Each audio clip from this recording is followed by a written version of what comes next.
encosta. Plantio de árvore, mas as pessoas às vezes confundem que colocam em encosta bananeiras. Bananeira não segura a encosta, pelo contrário, ela puxa a encosta. Ou seja, cada pé de bananeira que vocês veem cheio de caixinha, ela acumula uma quantia de água. Vocês sabem dizer quantos litros de água? Essa aqui já está essa sala, talvez seja a mais acessível do inglês. Além de alvemetal. Sei lá,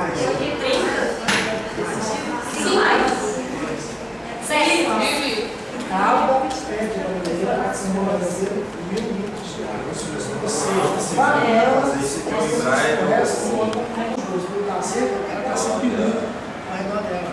Ela acumula para sujar a área e nascer os frutos. Então, banana tem o ano todo. Então, ninguém te passa. Banana, o quilo de banana custa quanto? 49 centavos. Uma vida custa quanto?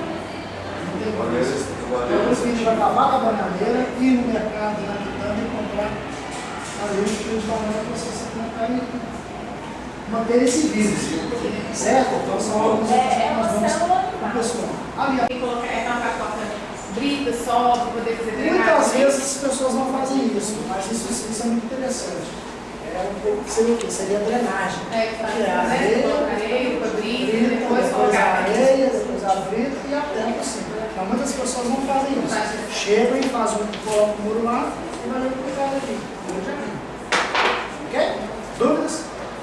Então atrás de vocês tem alguns folders que vocês podem estar pegando e tirando alguns informações.